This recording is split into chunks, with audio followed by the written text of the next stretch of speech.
오늘 알아볼 것은 우체국에 대한 이모저모다. 흔히들 우체국 하면 무엇이 떠오르는가? 레데리 시리즈를 즐겨 한 이들은 우체국 하면 현상금 납부하는 곳으로 잘 알 것이다. 하지만 이는 사실 게임적 허용이 들어간 허구에 가까운 설정인데 왜 그런 것인지 지금부터 거두절미하고 알아보자.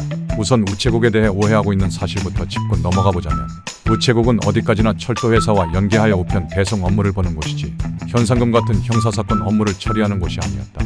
그렇기에 만일 내붕이들이 서부활국 시대에 떨어져서 범죄를 저질러 현상금이 걸려도 우체국에서 그 현상금을 처리해 줄 수가 없는 것이다. 정말로 우체국에서 그런 업무를 도맡아 했다면 우체국엔 자기 범죄 세탁하기 위해 모인 범죄자들 천국이 되었을 것이 자명하다. 이건 현상금에 대한 오해도 섞여 있는데 현상금은 정부에서 범죄자를 잡아오는 자에게 내리는 포상금이지 범죄자가 내야 할 벌금이 아니다. 100달러짜리 범죄자가 100달러를 낸다고 목에 있는 현상금이 사라지면서 자유의 몸이 되는 것이 아니라는 소리다. 그렇다면 디테일과 고증에 미친 락스타가 왜 이런 디테일은 지키지 않았을까? 답은 간단하다. 해봤자 지들 손해이기 때문이다.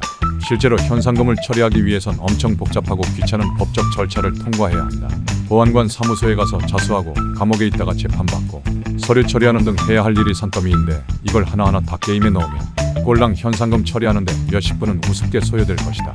거기다 플레이어에게도 이 모든 절차가 재미가 아닌 귀찮음으로 다가올 것이다. 디테일적인 측면을 살리면 게임 플레이에 몰입이 된다지만 이 정도로 과한 디테일은 몰입을 살리긴커녕 유저에게 불쾌함만 줄 뿐이다. 그리고 그건 락스타가 가장 잘하는 부분이기에 락스타는 이 모든 과정을 스킵하고 우체국이라는 시스템을 넣은 것이다. 그렇다면 대체 왜 하필 우체국을 선정했을까? 락스타 입장에서 간단하게 버튼 하나만 누르면 현상금이 사라지게 하면서도 동시에 시대적 고증이 들어가면서 마을마다 하나씩은 있을 정도로 흔하고 법적 기관 느낌이 나면서 플레이하는 입장에서 필연적으로 자주 들르게 되는 곳은 우체국 단 하나밖에 없다. 우체국은 실제로 현상금 청산뿐만이 아닌 수많은 서브 퀘스트의 중심지라서 레데리를 플레이하든 레데온을 플레이하든 우체국은 필연적으로 들러야만 하는 곳이다. 그렇기에 우체국에 현상금 청산 시스템을 넣으면 플레이어 입장에서 퀘스트 하러 온 김에 현상금도 청산할 수 있어서 좋고 개발자들은 손 안 대고 코 푸는 격이라서 좋은 신의 한 수인 것이다. 또한 당시 우체국은 주로 철도역 주변에 많이 설치되었는데 그 이유는 철도역은 곧 편지, 서포 등등 오프라인 물류 운송의 중심지였기 때문으로 그래서 철도와 우체국은 항상 붙어있는 짝꿍이다.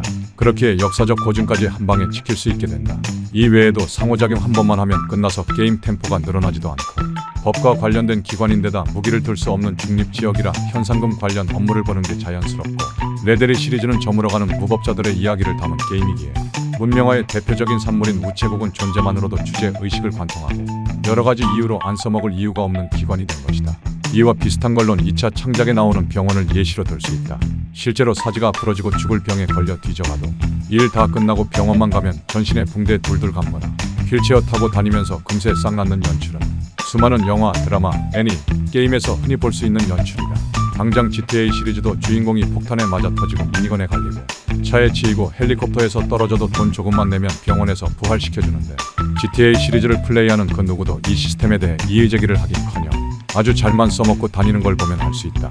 참고로 레데리 1편엔 주인공 존 마스턴의 현상금을 없애버릴 수 있는 아이템으로 사면장이 나오는데 이 사면장은 주로 연방정부의 수장인 대통령이나 주정부의 수장인 주지사 같은 고위급 공직자의 권한으로 특정인의 형벌을 전면 혹은 조건부로 면제, 경감, 연기한다는 내용을 담은 공식적인 법정 문서를 말하며 1편의 주인공 존 마스터는 명목상 연방수사국 소속의 대리법 집행인 신분이라 이 사면증을 소지하고 다니는 게 어느 정도는 납득이 되지만 민관 군 모두에게 쫓기는 현상금 5,000달러짜리 초특급 중범죄자 신분이 2편의 주인공 아서 모건의 경우는 그 배경 설정상 사면장을 소지하고 다닌다는 게 도저히 말이 안 된다고 판단되었는지 2편에서는 개연성을 해친다는 이유로 삭제된 아이템 중 하나이다. 지금까지 우체국에 대해 알아보았다. 더 알고 싶은 점이 있다면 댓글로 적어주길 바란다. 지금까지 긴 영상 봐주셔서 정말 감사합니다. 다음에 더 재미있는 영상으로 빨리 찾아뵙겠습니다. 구독과 좋아요는 다음 영상 제작에 큰 힘이 됩니다.